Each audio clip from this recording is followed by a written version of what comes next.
Welcome back, everyone, to the Deep Dive. Ready to get into some more good stuff today? Always excited to be back. What are we diving into today? Today, we're going to be talking about building better habits with some awesome insights from James Clear's Atomic Habits. That's a great pick. Atomic Habits is packed with solid advice. Yeah, and it seems like our listeners are really interested in not just like the what to do, but also that why behind it all. Like they want to understand those mechanics of how habits actually stick. You know what I mean? Absolutely. I think that's where Clear really shines. He gets into that science, but keeps it super relatable. For sure. Mm. So one of the things that really jumped out at me was that story about the British cycling team Mm. and the crazy transformation they had under their new coach. Yeah, Sir Dave Brailsford. Yeah. That whole aggregation of marginal gains thing, Right. it's a perfect example of how, like, these tiny little tweaks can lead to huge results over time. Yeah, they weren't exactly winning championships before he came along, were they? No, not even close. They were actually considered pretty terrible. Like, hadn't won a Tour de France in over a century. Bike manufacturers didn't even want to sell to them. But then, Brailsford comes in with this totally radical idea. He's like, what if we improve every single tiny aspect of their training by just 1%? Hmm. He figured those gains would all compound into this massive advantage. Okay, so I got to ask, what kind of 1% improvements are we even talking about here? Oh, is everything. Like, Hmm. we're not just talking fancy bikes and stuff. They redesigned the bike seats, tested different massage gels, even like taught the cyclists the most effective hand washing techniques to avoid getting sick. Really? Yeah. I mean, who would have thought hand washing would be such a game changer in cycling, right? Wow. That's pretty wild. It really does challenge that whole go big or go home mentality, doesn't it? Yeah. It's like maybe we don't need to completely overhaul our lives, just make a bunch of tiny, consistent changes. Exactly. And the results speak for themselves, right? Within a few years, they went from being the laughingstock of the cycling world to dominating the Olympics and winning multiple Tour de France titles. That's amazing. So how do we take that concept and like apply it to our own lives? Because, Yeah. we're not all training for the Olympics, Mhm. but I'm sure there are areas where we could find those 1% improvements. What are your thoughts on that? Oh, totally. I think a great place to start is with Clear's idea of the habit loop. Okay. It's this framework that helps us understand the mechanics of how habits actually form. Okay. So think of it as like a four-step cycle. Hmm. Cue, craving, response, reward. Okay, I'm kind of intrigued. Break that down a bit more. What does that look like in practice? Sure. Let's say you want to build the habit of drinking more water. The cue could be something simple like placing a full water bottle right on your desk. The craving is that desire to stay hydrated. The response is you actually taking a sip of water.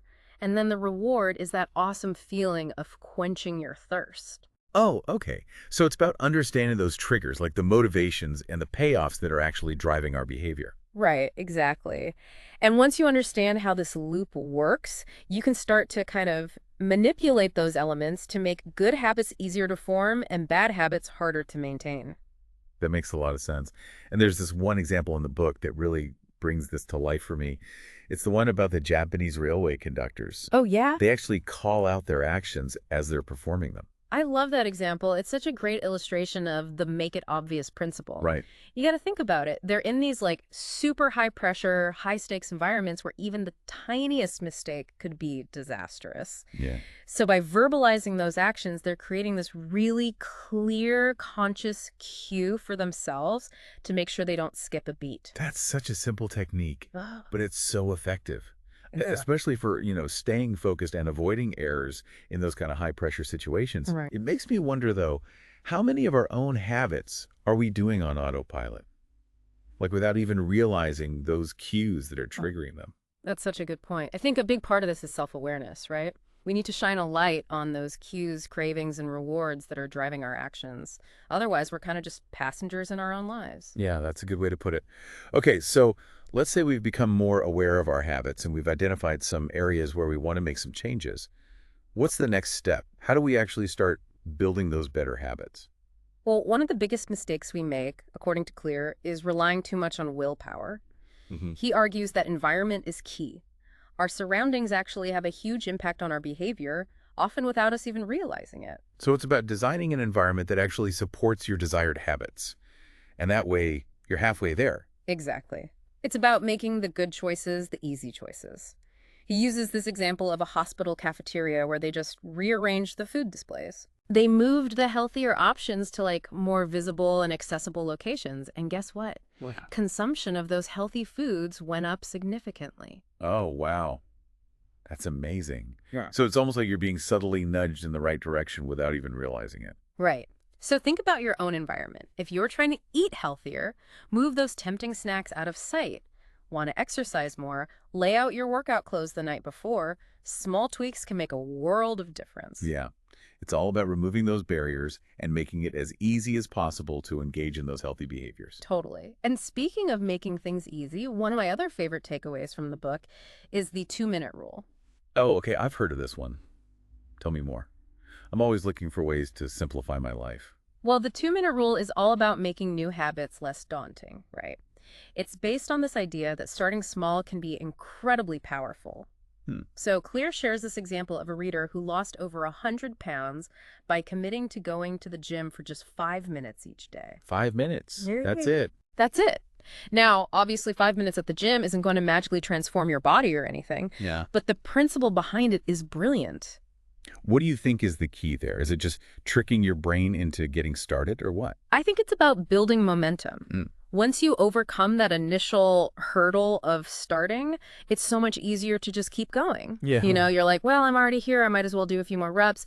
And then suddenly those 5 minutes have turned into a full workout. It's like that saying, well begun is half done. Exactly. And, you know, that applies to so many areas of life, not just exercise. Want to write a book?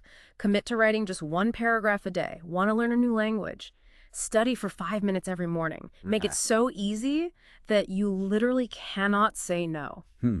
I love that. Let that momentum carry you forward. And that's what makes Atomic Habits so powerful, right? It's not about these massive, overwhelming changes. It's about these tiny, manageable steps that over time lead to incredible transformations. I'm sensing a theme here. Mhm. Small changes, big results. That's the beauty of it. You don't need to wait for some like grand epiphany or a life-altering event. You can start making positive changes right now in this very moment, just by focusing on those 1% improvements. Yeah. Okay, I like that. But in a world that's so obsessed with instant gratification, how do we make those small changes satisfying enough to actually keep us going? Yeah. Especially when those rewards feel so far off.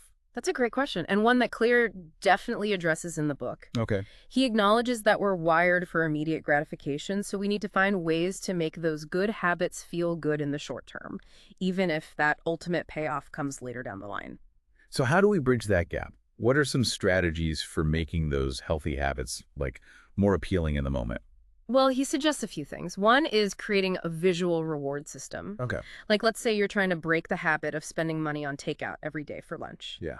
You could create a money jar, and every time you resist the temptation, you deposit the money you would spend into that jar. Oh, okay. So it's this tangible way to see those immediate benefits of your good habit, which can be really motivating. Yeah, I love that. It's almost like you're gamifying the process a little bit, you know? Yeah. You get that little dopamine hit every time you add money to the jar. Exactly.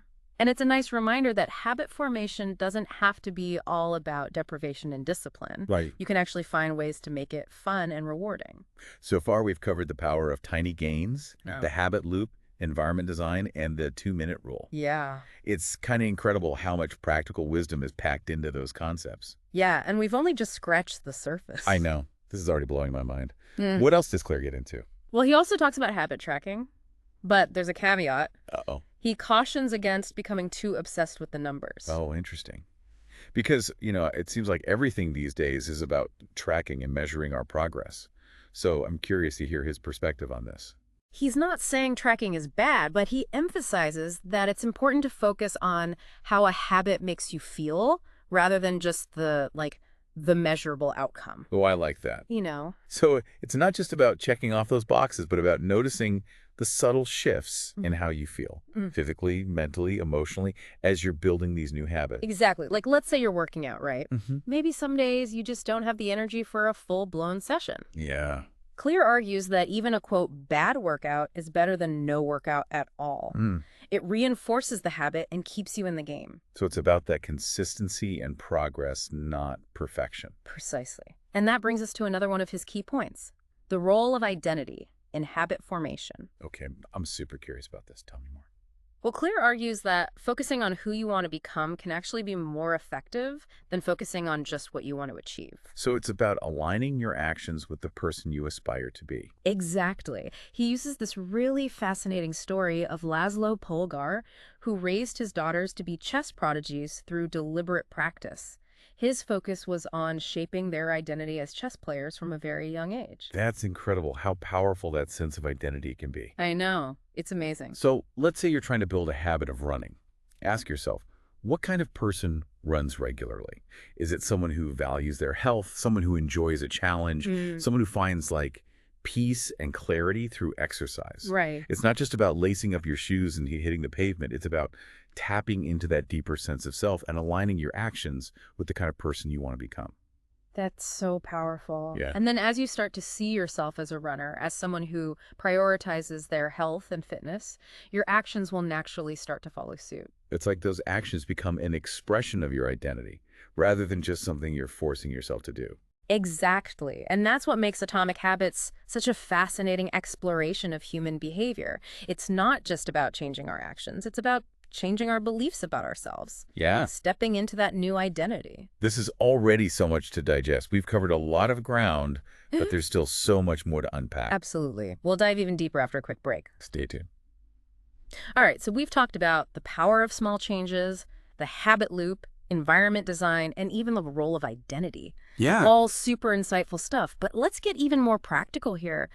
How do we actually make sure that those new habits stick? Like what happens when, motivation dips, life throws us curveballs?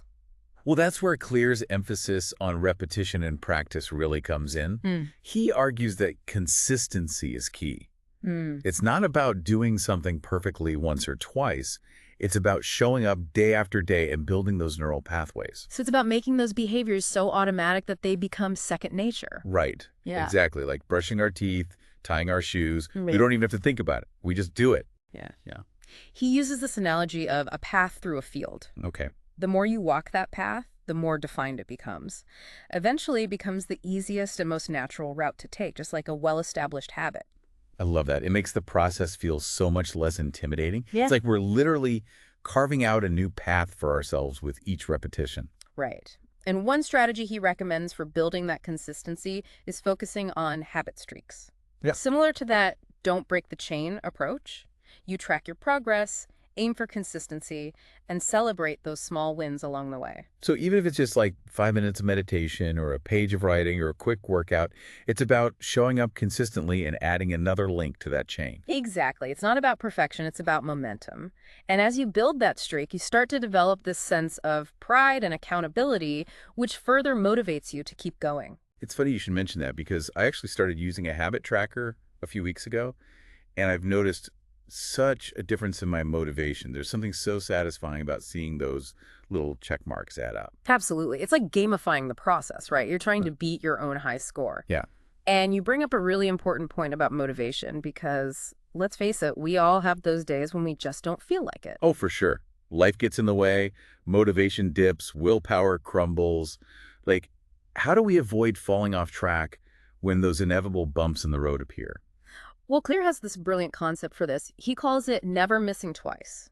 Oh, okay. So it's not about beating yourself up over the occasional slip up. It's about getting back on track as quickly as possible. So the key is to avoid letting one missed opportunity turn into like a cascade of failures. Exactly. It's about recognizing that setbacks are a normal part of the process and having a plan in place for how you're going to bounce back. It reminds me of that saying, fall 7 times, stand up 8.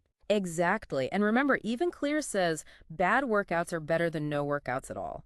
Because even when we're not feeling our best, showing up and putting in some effort, however small, it reinforces that habit loop and keeps us moving in the right direction. So it's about building that resilience, that ability to like get back on track even when we stumble. Right. It's almost like we're training our brains to bounce back stronger each time. That's a great way to put it. And that resilience is essential for long-term success, not just with habit formation, but with anything we're pursuing in life.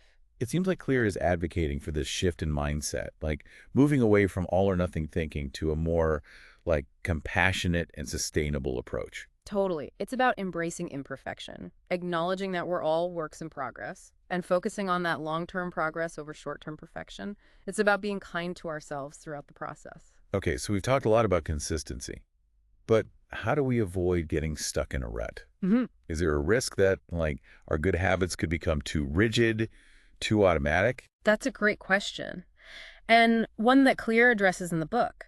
He emphasizes the importance of reflection and adjustment. Hmm, So it's not about finding that perfect habit and sticking with it rigidly. yeah. It's about constantly tweaking and refining our approach based on our own experience and progress. So it's not set it and forget it. It's stay engaged, be mindful, and evolve as we go. Exactly. He uses this analogy of a golfer adjusting their swing based on feedback from their coach. Okay, We need to be willing to experiment, gather data, and make those adjustments along the way.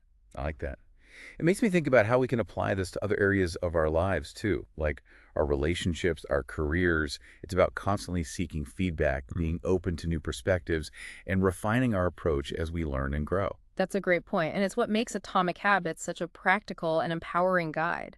It's not just a set of rules to follow blindly, Right. it's a framework for self-discovery, for understanding our own unique strengths and weaknesses, and for designing a life that aligns with our values and aspirations. Now, there's something else in the book that really caught my attention, and it's this idea of flow state. Can you talk a little bit about that and how it relates to habit formation? Absolutely. Flow state is that feeling of being completely absorbed in an activity, where time seems to fly by and you're just fully immersed in the moment. Yeah. It's that sweet spot where you're challenged just enough, but not overwhelmed. It's like when you're so engrossed in a project or a hobby that you totally lose track of everything else going on around you. Exactly.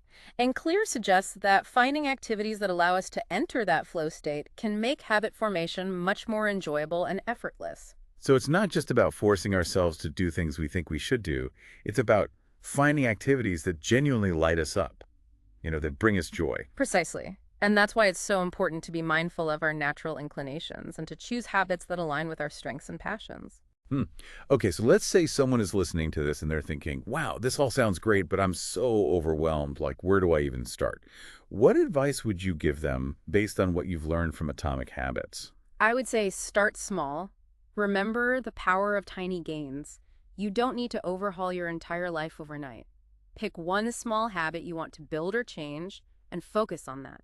Break it down into manageable steps. Use the strategies we've talked about to make it as easy as possible to stick with it. And be patient. Yes, patience is key. Building better habits takes time and effort. It's a marathon, not a sprint. And remember, setbacks are a normal part of the process. Absolutely. Don't let those slip-ups derail you. The key is to learn from them, adjust your approach as needed, and keep moving forward. Well, this has been such an eye-opening conversation. I feel like I have a whole new perspective on habit formation. Me too. Atomic Habits is such a valuable resource for anyone who's serious about personal growth. And speaking of lasting change, let's dive into one of the most fascinating and perhaps overlooked aspects of habit formation. What happens when those good habits we've worked so hard to build actually start to have a downside? More on that after a quick break. So we were just talking about the potential downside of good habits. I'm super curious about this because it just seems so counterintuitive. You work so hard to build all these healthy habits and then suddenly they start to feel, well, not so great. Yeah, it's kind of this weird paradox, isn't it? And it's something that I don't think is talked about nearly enough in the whole self-improvement world. Claire calls it the downside of creating good habits. And it really got me thinking. What exactly is the downside? What does that even look like? I think it's that feeling of losing the joy and excitement that initially drew you to the habit in the first place. Remember we were talking about finding activities that put us in that flow state? Yeah. Well, what happens when we become so good at something, so efficient, that it kind of loses its challenge? It just becomes routine, robotic almost. Exactly. And in some ways, that is the goal, right? To make those habits so automatic that we don't even have to think about them. Yeah. But the potential downside is that we can lose that sense of novelty and engagement that made the habit so enjoyable in the first place. It makes me think of that example that Claire uses in the book about the musician. A musician practices diligently for years, becomes incredibly skilled at their craft, but somewhere along the way, they lose some of that passion and spontaneity that they felt when they first picked up their instrument. Such a good example. And it really highlights that importance of finding the balance between like consistency and flexibility, between sticking to those routines and being open to new experiences. So it's not about becoming a slave to our habits, but using them as tools to actually enhance our lives. Exactly. It's about being mindful of how those habits are actually making us feel. Yeah. Are they still bringing us joy? Are they still aligned with our values and our goals? Or have they become more of a burden than a benefit? So self-awareness is crucial throughout this entire process of habit formation, not just at the beginning. Absolutely. We need to be constantly checking in with ourselves and making sure that our habits are still serving us. Cleary even suggests scheduling like these habit reviews periodically, Mm, where you take some time to reflect on your progress, assess how those habits are impacting your life, and make adjustments as needed. I love that. It's like taking your habits for a checkup. Right. Exactly. And recognizing that our journey of self-improvement is never really finished. There's always room for growth and evolution. Okay, so let's say someone is listening to this and they're thinking, wow, this all sounds amazing, but I am so overwhelmed. Where do I even start? What advice would you give them? I would say start small. Remember that power of tiny gains. You don't need to overhaul your entire life overnight. Yeah. Pick one small habit you want to build or change. Focus on that one thing. Break it down into these manageable steps. Use the strategies that we've talked about to make it as easy as possible to stick with it. And be patient. Yes, patience is key. Building better habits takes time and effort. It's a marathon, not a sprint. And remember, setbacks are a normal part of the process. Absolutely. Don't let those slip-ups derail you. The key is to learn from them, adjust your approach if you need to, and just keep moving forward. Well, this has been such an eye-opening conversation. I feel like I have a whole new perspective on habit formation. Me too. Atomic Habits is such a valuable resource for anyone who's really serious about personal growth. Any final thoughts for our listeners before we wrap up? You know, I think James Clear says it best in the book. He says, success is the product of daily habits, not once-in-a-lifetime transformations. So start small, be consistent, and most importantly, enjoy the journey. Awesome. Such good advice. Thanks for joining us for this deep dive into Atomic Habits. We'll catch you next time on The Deep Dive.